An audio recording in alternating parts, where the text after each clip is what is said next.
Ya pemirsa, Anda masih bersama kami di Apa Kabar Indonesia Siang, dan beberapa hari ini pemirsa kita dihebohkan dengan isu adanya uang Rafael Alun yang diduga mengalir sampai ke sejumlah artis, diantaranya artis berinisial R dan juga P. Lalu siapa kira-kira yang dimaksud? Sudah bersama kami siang hari ini ada Bang Iskandar Sitaurus, Sekretaris Indonesian Audit Watch. Apa kabar Bang, sehat? Alhamdulillah sehat. Alhamdulillah sehat, dan juga sudah bergabung bersama kita ada Ibu Yanti Ganarsih, pakar hukum tindak pidana pencucian uang. Selamat siang Bu Yanti, sehat? Selamat siang, sehat. Selamat siang Bu Yanti. Baik, saya mau ke Bang Iskandar dulu. Bang, inisial R siapa Bang? Katanya KPK juga bilangnya orang kaya baru, terkenal. Ini temuan IAW bisa dipertanggungjawabkan kan? Sesungguhnya Mbak, nggak susah untuk mencium bau-bau uang kotor, uang hitam. Nggak susah. Nah, kalau ada orang mendeklar bahwa dirinya kaya, cek aja pajak orang pribadi dan pajak badannya. Kalau besar, kalikan 20%. Nemu angkanya. Jadi nggak susah. Itu pertama. Yang Untuk kedua, menilai wajar atau tidaknya. benar. Yang kedua. Yang kedua, beberapa pihak sudah menyebutkan, mungkin nanti Bu Yanti juga menyebut ciri-ciri yang disebut dengan cuci uang. Kalau soal selebriti sini Mbak, atau pekerja seni ini kan hanya di hilir. Tapi di hulunya operatornya luar biasa. Nah, kembali ke Rafael. Tersangka Rafael ini kan baru sekarang. Tapi Mbak kan belum tahu, publik belum tahu, ada 4 kasus tindak pidana yang cenderung korupsi itu sedang ditangani KPK. Itu bocoran dari teman-teman loh. Ini Rafael adalah kunci kotak Pandoranya. Maka harus yang bisa membuka 4 kasus yang lainnya begitu. Termasuk karena kasus itu bukan 4 saja, ada 51. Bang, tapi selain nama artis inisial R dan juga P, katanya ada juga band-band besar Indonesia juga. Ini juga bisa dibuktikan temuan Itu hilirisasinya nanti di hilir, itu terkoneksi dalam satu tindak pidana memanipulasi upaya program pengampunan pajak Mbak. Oleh satu bank itu. Tapi artis inisial R siapa Bang? Kalau KPK kemudian menyebutkan ciri-cirinya juga orang kaya baru, terkenal, yang punya nama R banyak loh. Iya. Yang akhirnya mendisklaimer dirinya laki apa perempuan Bang? Kan begini Mbak, kami juga heran. Kalau KPK mengumumkan ada tersangka baru, umpama nama aslinya itu adalah Abdi Bangsa Indonesia. KPK menyebut ABI, ABI. Kalau Indonesian Audit Watch menyebut nama itu adalah A. Menyebut satu saja inisial, wah udah banyak yang kepanasan Mbak. Seakan-akan dirinya. Kami tidak peduli dengan selebriti itu. Mereka adalah tangga untuk menuju yang paling besar. Ini komplotan Mbak.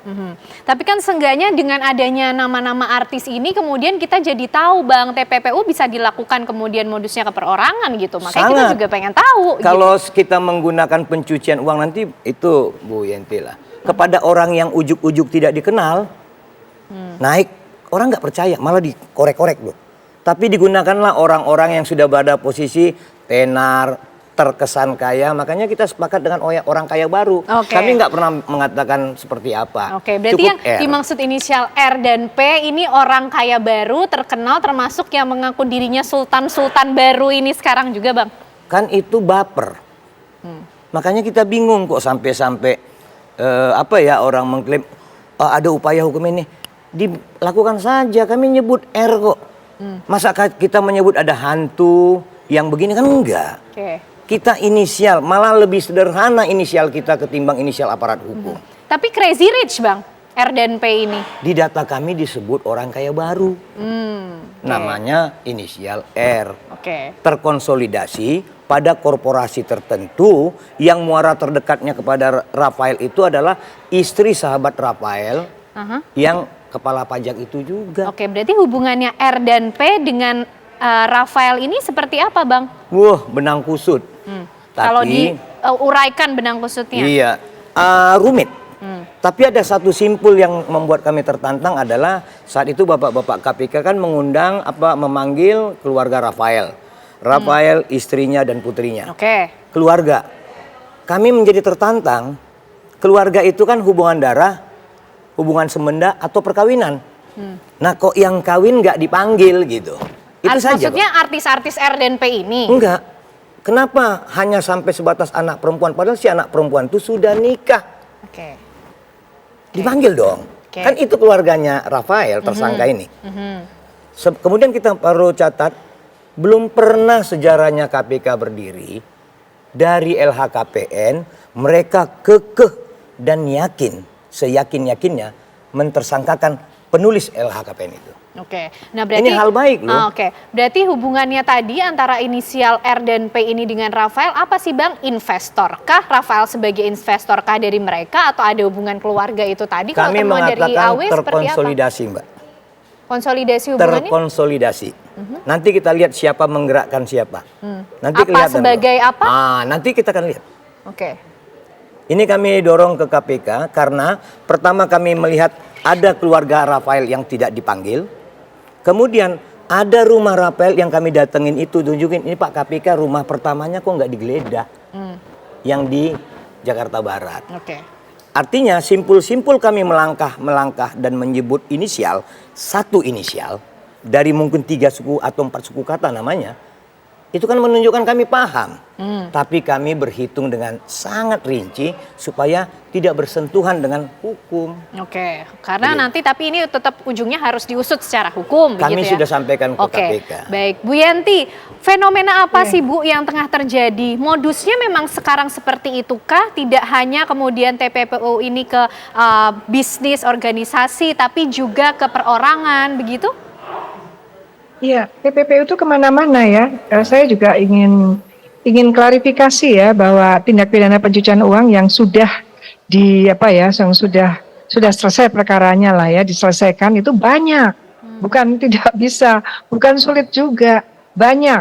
Saya saja tahun lalu memberikan keterangan ahli sekitar membantu polisi dan kejaksaan itu ada 24 kasus. Jadi banyak gitu ya. Oke. Jadi artinya gini. Jangan juga dipatahkan semangatnya bahwa TPPU itu sulit, penegak hukum itu kesulitan, tidak.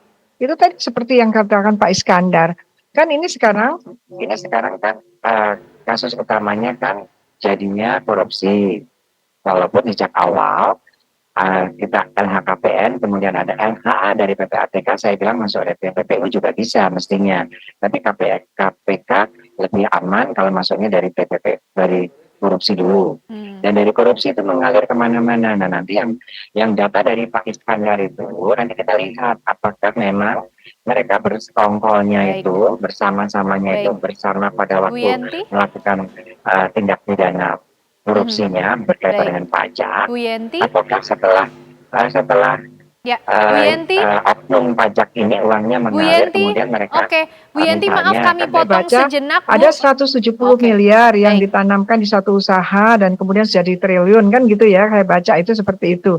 Artinya mereka itu di posisi TPPU, artis-artisnya, dan itu banyak dan biasa gitu, nggak ada yang sulit kok. Apalagi sekarang ada Pak Iskandar ini, saya senang sekali ya, ada banyak harapan lah ya. Saya juga heran, oh ini apa ya, audit tuh dapatnya datanya dari mana gitu. Jadi mungkin Pak Iskandar bisa disampaikan prediksi ini yang disampaikan itu datanya dari mana. Namun kan Bapak menyatakan akan menyampaikan ke DPR. Tapi saya berharap sih di DPR juga inisial saja ya Pak, karena kalau sudah disebutkan nanti keburu uangnya atau harta yang akan kita telusuri itu keburu hilang dengan gitu. teknik untuk mengungkap ini nanti ya Bu Yanti ya. Baik, Bu Yanti, kita juga masih ingin tahu modus-modus seperti apa yang kemudian berkembang dan digunakan saat ini dalam TPPU, tapi usai jeda pemirsa kami masih akan kembali hadir untuk Anda. Ya pemirsa, dan masih di Apa Kabar Indonesia Siang. Pemirsa, hari ini KPK memeriksa mantan pejabat Dijen Pajak Rafael Alun Trisambodo. Dan sudah ada rekan kami Maria Asegaf di gedung KPK Jakarta yang akan memberikan informasi terkini untuk Anda. Maria, silakan. Selamat siang Kedana dan juga pemirsa, hingga saat ini betul sekali yaitu mantan pejabat Dijen Pajak Kementerian Keuangan Rafael Alun Trisambodo ini masih berada di gedung KPK di ruang penyidik untuk dimintai keterangan. Ini adalah kedatangan pertama dari Rafael Alun dimintai keterangan dengan statusnya sebagai tersangka, tapi sejatinya ini adalah kedatangan Rafael Alun ketiga kalinya, di mana pada saat kedatangan yang pertama pada tanggal 1 Maret kemarin Rafael dimintai klarifikasi terkait dengan LHKPN milik dirinya yang kemudian kepada kedatangan yang kedua yaitu pada tanggal 24 Maret pada saat proses penyidikan, dan juga hari ini adalah kali ketiga kedatangannya.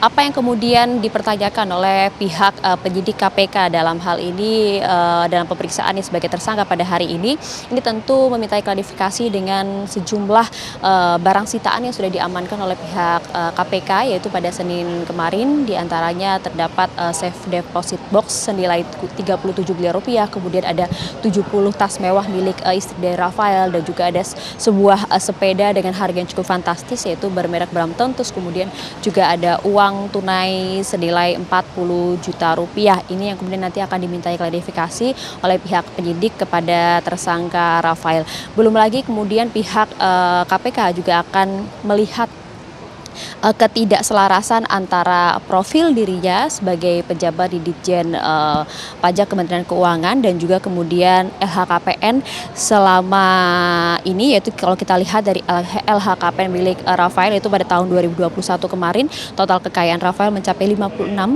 miliar, dan juga kemudian ada 40 rekening yang telah diamankan oleh pihak PPATK dengan jumlah mutasi yang luar biasa besar, yaitu ada 500 miliar rupiah. Ini yang kemudian nanti akan didalami oleh pihak KPK, dan kita masih menunggu kapan kemudian Rafael selesai diminta keterangan dan apakah hari ini juga akan menjadi hari penahanan terhadap Rafael. Ini sepenuhnya adalah hak prerogatif dari pihak penyidik. Kenana. Baik, terima kasih Maria Asegaf mengabarkan dari Gedung KPK Jakarta. Kita kembali lanjutkan dialog kita siang hari ini. Saya mau ke Bu Yenti lagi. Bu Yenti, modus-modus yang digunakan saat ini yang berkembang seperti apa, Bu? Banyak public figure, YouTuber, selebgram ini juga bisa dijadikan aliran dari TPPU itu kah? Kemudian muncul sultan-sultan baru, crazy rich di Indonesia ini? Iya, nampaknya seperti itu ya, mudah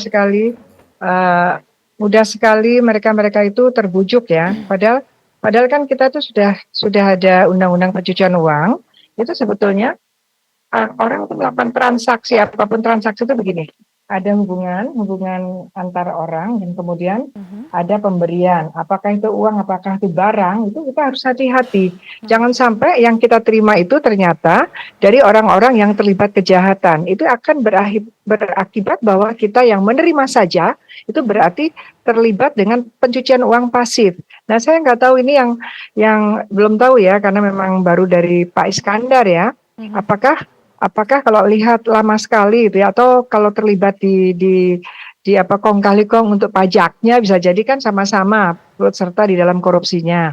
Tapi kalau mereka terlibat atau terkonsolidasinya setelah uang hasil kejahatan dari tersangka ini, yaitu hanya TPPU-nya saja. Nah, itu nanti akan kita lihat. Tetapi kalau itu sudah uang-uang hasil kejahatan itu kemudian misalnya untuk apa ya kan disebutkan, misalnya kan banyak tuh artis-artis yang beli misalnya klub sepak bola lah, klub apa itu tadi basketball, atau mendirikan hotel atau membuat restoran misalnya kan begitu, itu bisa jadi ya yang punya dana orang-orang yang terlibat kejahatan, tapi dia memerlukan nama untuk endorse nama artisnya misalnya, itu kan sama-sama diuntungkan. Oke. Nah, Bu Yenti, tetapi apapun bagaimana usahanya, kalau itu mendeteksinya, Bu? berasal dari hasil kejahatan korupsi, itu harus ada penegakan hukum. Pada mereka harus dikenakan tindak pidana pencucian uang. Jadi hati-hati dalam hal kerjasama dengan orang lain, apalagi dalam kerjasama itu menerima sejumlah uang. Kalau uang itu ternyata kemudian dipermasalahkan, orang yang kita kerjasama dengan dia dan memberikan uang pada kita, dan ternyata kemudian dia diperiksa sebagai tersangka korupsi, maka kita bisa kena tindak pidana pencucian uang. Oke, baik. Itu cara mendeteksinya. Bang Iskandar, lagi-lagi artis-artis inisial R, P, dan band-band besar bahkan sampai 30 ya namanya, nyaris Bang 30. Iskandar. Ini hubungannya mereka seperti apa? Hubungan langsungkah, pasifkah menerimanya seperti yang dikatakan Bu Yenti? Nah, ini kelebihan Bu Yenti ya. Kebanyakan pasif. 1-2 orang saja yang menjadi operator. Motifnya luar biasa. Jadi bertemunya pemilik uang hitam, baik dari hasil korupsi, menyimpangkan kewenangan suap dan lain-lain, narkotika, judi, prostitusi, itu nemu dengan figur yang pas. Umumnya ini digerakkan seperti konteks di sini, ada 1 orang yang pintar menggerakkan orang ini. Orang ini membuka bisnis jejaring yang irasional di depan hukum, irasional di depan bisnis. Oke. Bagaimana mungkin ada perusahaan modalnya 10 perak, bangun bisnisnya sampai 5.000 perak. Contoh seperti itu. Oke. Nah, ini mudah mendeteksinya. Nah, biasanya tabiat manusianya kelemahannya nongol.